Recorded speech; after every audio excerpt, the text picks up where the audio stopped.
Hello, my lovely audience and viewers. Once again, it's a privilege to meet you here to discuss the Bible. So today, my message is brief. My message is brief. Especially those of you who evangelize, those of us who like to evangelize, sometimes we go out and then we meet people in the evangelizing ministry, and then they'll tell you that they don't believe God exists. You ask them the reason why they don't believe God exists, and they'll tell you that if God exists, how is it that they can't see Him? Okay, if God exists, why can't they see God? So normally this is what people stand on to refute the argument that God exists, because if He exists, then how come he can't be seen? Okay, so one thing that they fail to realize is that God is a spirit. Okay, when you read John chapter 4 verse 24, it says that God is a spirit and His worshippers must worship Him in spirit and in truth. Okay, so God exists. God exists, but He's a spirit. And spirit, we all know spirit is like air. It can't be seen. Spirit can't be seen. Spirit can be seen with the eyes, with the senses. You can't see spirit with the senses. You can't see. That's why I say it's just like the air. When you take the air, for instance, the air cannot be seen, but it can be felt. So it's the same with God. God cannot be seen with the physical eyes, but it can be felt. And what do I mean? It can be felt when you look at the things He has created around. When you look at the palm trees, the grass, and then the animals, and then the sky, and then the moon, and then the sun, and so on and so forth. Okay, you know that there is a higher intelligence, because we know men cannot do this. We know the things that men can do. We know the airplane. Men built airplane. We know men built cars. Men built the light bulbs, and then the electrical cables, and so on and so forth. Bicycles, motors, and things. Okay, we know men did them. Mobile phones, we know men did them. Okay, but when you look at the sky and the moon and the other these animals, and we know men it's not men. We know men cannot do this. We know men cannot do them. So that thing should tell you that there's a higher intelligence. There's a creator. So God is just like the air. God is a spirit, and it's just like the air. And spirit is just like the air. He cannot be seen with the physical eyes, but He can be felt. Like the air. The air cannot be seen with the physical eye, but you can feel it. Okay. So these people who go about to say God doesn't exist, even when you go into the tertiary institutions and the second cycle institutions, they even promote the idea in the non-existence of God simply because He can't be seen. Okay, this field, they say that their knowledge is based on empiricism, that's empirical evidence, observation, and factual stuff. Okay, and since God cannot be seen, it means He doesn't exist. And they even tell you, say, initially they used to point to the skies that God was in the sky, but today they've advanced in technology. They've done the spacecrafts and so on and so forth. The rockets, they've gone into space, and they didn't see any heaven there. They didn't see any angels. They didn't see God there. So sometimes if you take our children to school, children come out from Christian homes, they go to school, and then they come back and they become atheists because they pump the idea. Okay, they imprint that idea into that demonic idea into their mind that God doesn't exist simply because they can't see Him. And some of the students fall for this, so they come out and then they are godless people who don't believe in God, people who have in their mindsets, in their spirit and soul, that God doesn't exist.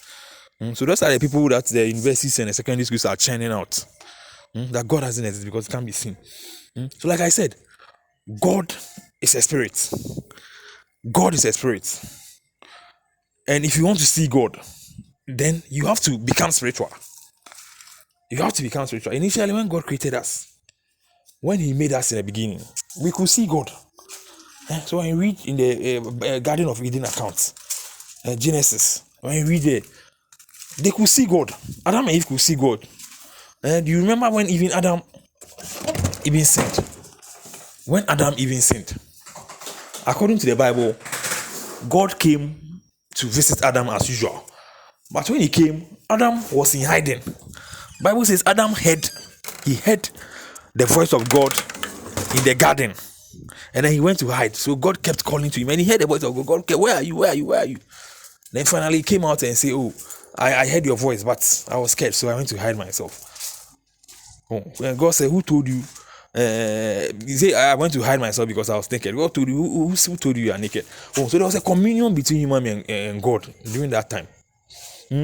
So when human beings advanced in sin, when the sin came and it brought a separation, and human beings advanced and became juggernauts in sin, became giants in sin, that was when the communion between man and God was severed.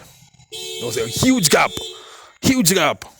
The gap kept widening, widening, widening, and then now it's become very hard for people to perceive God. But God is a spirit, and if you want to see God, then you have to become a spiritual person, because human beings have a spiritual component. We are both a body and spirit. Initially, when God made us, we were fully spiritual beings, and so we could see and commune with God. But when the sin came, then we became fleshly. We were translated from the spirit into the flesh, so we became fleshly people, carnal-minded people, and so God became invisible for us. And God became invisible for us. We couldn't see God. Okay, but that spiritual component is still there, but just like that, been suppressed by the flesh. So when you read Romans chapter 8, Romans chapter 8, verse 5 to 9, it says people who are in the flesh, people who are fleshly, carnal minded, there's no way they can see God, and let alone to please him. They can't please him. They can't see God, they can't please him. So these people who go about to promote the idea that God doesn't exist, and these people who go about to promote the idea, they are people who are fleshly people. People who are fleshly. People who are in the flesh. People who don't have spirituality. People who have caged or suppressed or killed their spirituality. So if you want to see God, God can be seen. Become spiritual. Become spiritual. When you become spiritual, God can be seen. Because Bible says he's a spirit. God is a spirit. So if you don't become spiritual, there's no way you can see God. And how do you become spiritual? You become spiritual by being immersed in spiritual activities. Bible reading, evangelism, prayers, fasting, doing good. When you do these things, the more you build your spirituality, the more God becomes visible to you. You begin to see God. Now you begin to manifest himself to you. You begin to see him. You can sometimes dreams, you see God in dreams, sometimes in visions, sometimes in trances, in trance. Sometimes you can even hear his voice when you are awake, widely awake, and you are walking. You hear the voice. That's when you become spiritual. So God exists. Bible says God is our Father. And as fathers, he always wants the children to come to him. But the world has become so carnal-minded, so fleshly, that now God is like God doesn't exist. But the moment we are translated from the flesh into the spirit, the moment we become more spiritual, and when we engage in spiritual activities and build our spirituality, we become more spiritual, God becomes visible to us. So there is no way you can say God doesn't exist. If a spiritual person can never say God doesn't exist, God is a spirit, and to see him, you have to become spiritual. You have to be translated from the flesh to the spirit. You have to be a spirit man, spirit person, before you can see God. When you become this thing, God becomes obvious, clear, visible to you in dreams, in visions, and you see all the time, talking to you all the time. So God exists. It's only the fool who says God doesn't exist. And these people are carnal-minded people. These people are fleshly people. They are fleshly people, fleshly-minded people. So such people can never see God. They can never please him. So there are people who go about saying God doesn't exist, and now Satan has empowered them so much that these people, they are running the institutions in most of the countries. So the institutions too, it's a must that our children, we must pass through those institutions. When you pass there, then they will put in those demonic ideas in your mind that God doesn't exist, and so on and so forth. So it's really sad for we Christians. It's very, very sad for us that you have to depend on these people. You have to depend on these people. Satan has empowered them.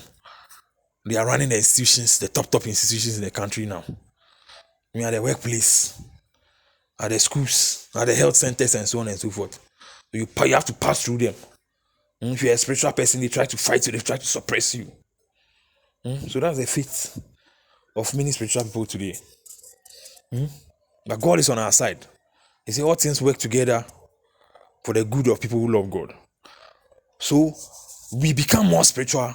We never let our guard down. We're more spiritual. And God will say, aha, here I am. Now I exist. And there's no way you can say he doesn't exist if you're a spiritual person. Thank you very much.